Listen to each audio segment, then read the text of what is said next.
Hello students, Rashmi's accountancy क्लासेसमध्ये आपलं स्वागत आहे. मी घेऊन आली अकाउंटन्सी, तेही मराठीतून साध्या सोप्या पद्धतीने. चला तर विद्यार्थ्यांनो, आजचा आपला टॉपिक आहे थिअरी आहे. पेपर आपले जवळ आलेले आहेत. विद्यार्थ्यांचा अभ्यास कसा करायचा, प्रॅक्टिकल करता करता थिअरी राहून जाते.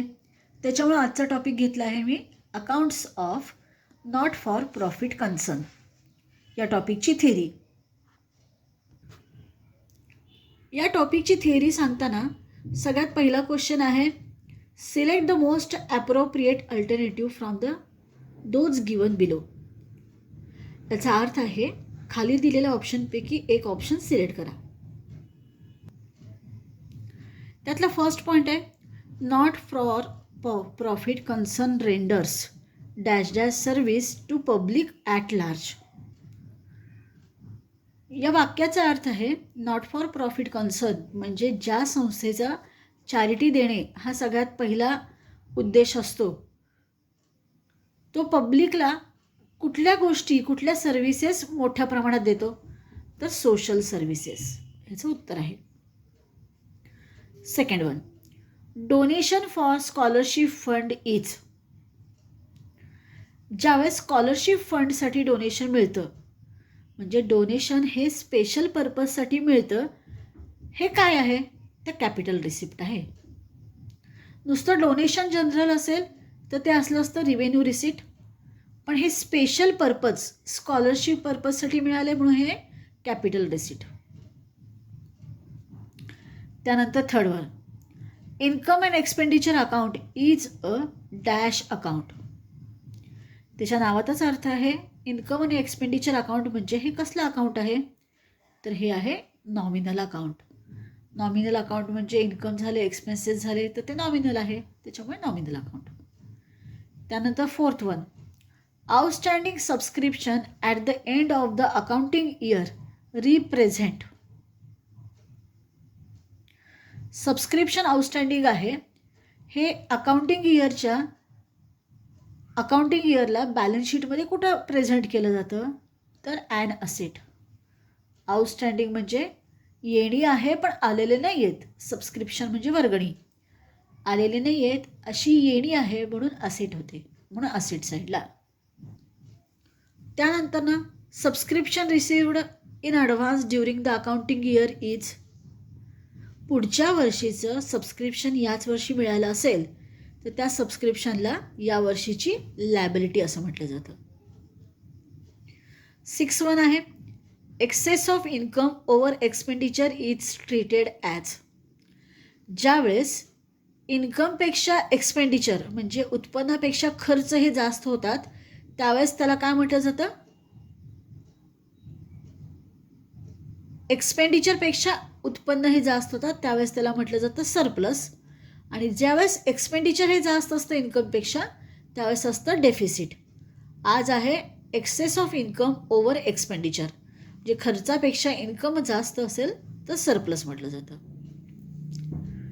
पुढे, not for profit concern prepares dash dash account instead of profit and loss account to know the result.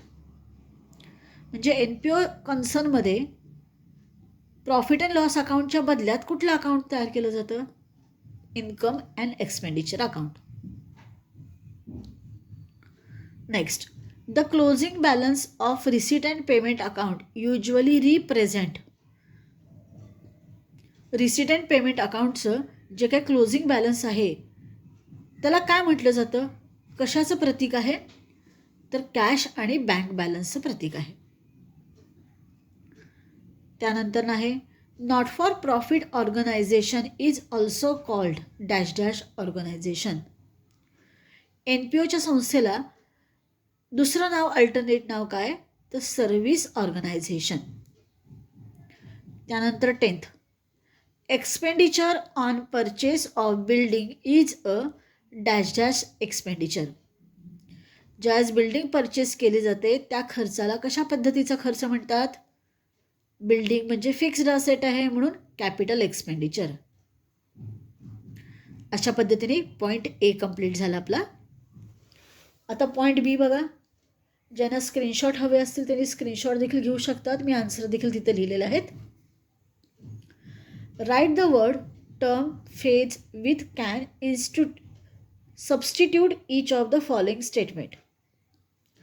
First one आहे the form of organisation providing services to the society only. Question काय विचारलं बघा. The form of organisation providing services to the society only. सोसायटीला services म्हणजे सेवा provide करण्यासाठी कुठले organisation form केले जातात, स्थापन केले जातात. त्याचं उत्तर आहे नॉट फॉर प्रॉफिट कन्सर्न म्हणजेच NPO संस्था. Second one an account which is prepared by not for profit concern instead of profit and loss account. an account which म्हणजे NPO यामध्ये इन प्रॉफिट अँड लॉस अकाउंटच्या व्यतिरिक्त दुसरं account कुठलं open केलं जातं. Profit and loss अकाउंटला option असं नाव कुठलं केलं जातं तर income and expenditure account. Third one donation received for a specific purpose. Donation received केलं आहे कुठल्या तर स्पेशल पर्पजसाठी त्याला म्हटलं जातं स्पेसिफिक डोनेशन किंवा स्पेशल डोनेशन. फोर्थ वन आहे the receipt which R not recurring in nature. असं कुठलं रिसिट आहे म्हणजे इन्कम आहे, पैसे आलेले आहेत, त्याचं रिकरिंग नेचर नाही आहे, टाईप नाही आहे, ते आहे कॅपिटल रिसिप्ट. दोन प्रकारचे रिसिट असतात, रिव्हेन्यू रिसिट आणि capital receipt. Fifth one an account which records only revenue items in case of not for profit concern. याचं उत्तर आहे नॉट फॉर प्रॉफिट कन्सर्नमध्ये फक्त revenue income and expenditure account amount कुठली रेकॉर्ड केले जातात तर इन्कम अँड एक्सपेंडिचर अकाउंटला. Account which records only cash transaction in case of not for profit concern.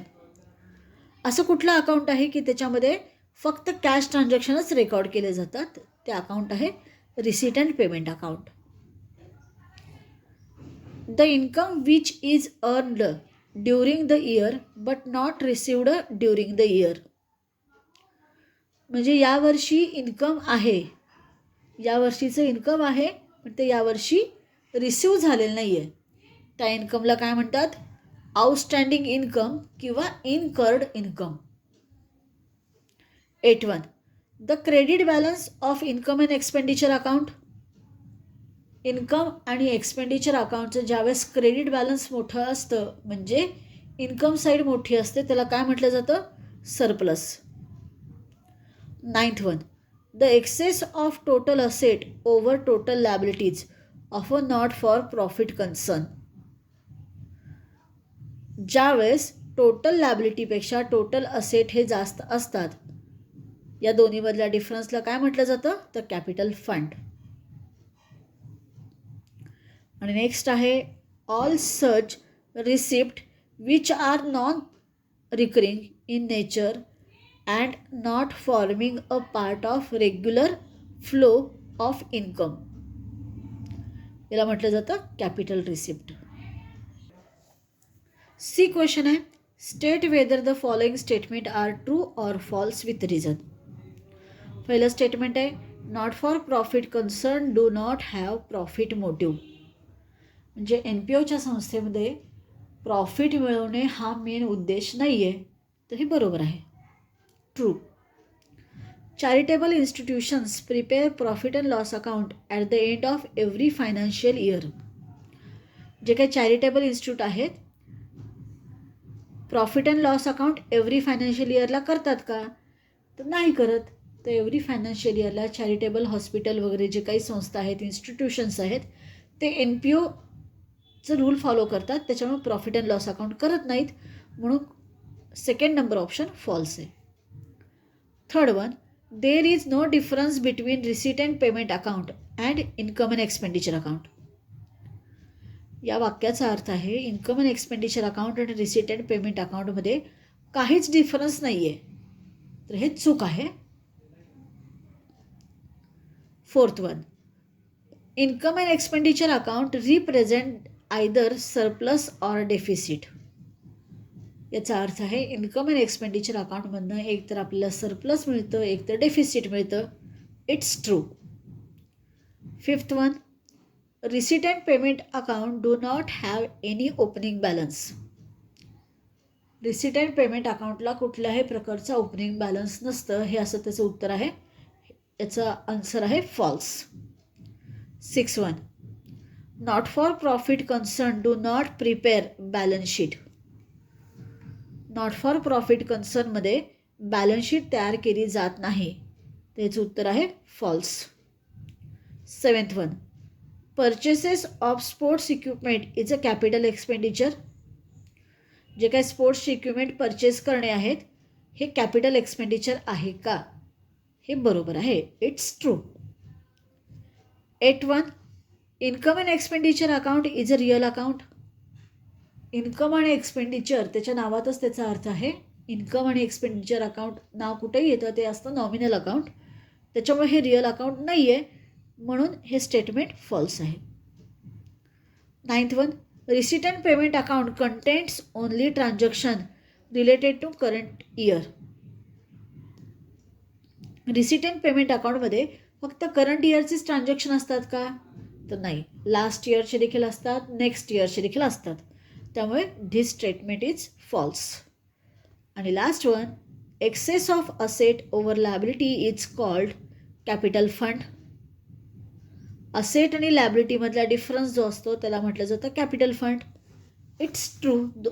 इक्वेशनच आहे capital fund is equal to asset minus liability. Students, आज मी NPO या टॉपिकची theoretical notes बघितलेत. आपण या थेरॉटिकल नोट्समध्ये ABC हे 3 ऑप्शन बघितलेले आहेत. पुढचे जे 2-3 ऑप्शन आहेत ते पुढच्या व्हिडिओमध्ये आपण बघूयात. आणि परीक्षा जवळ आलेत, अजूनही अकाउंटन्सी इझिली जाण्यासाठी छोट्या छोट्या टिप्स मिळण्यासाठी तुम्ही रश्मीज अकाउंटन्सी क्लासेसला सबस्क्राईब, लाईक आणि शेअर करा, जेणेकरून तुम्हाला अकाउंट एकदम इझी जाईल. थँक्यू.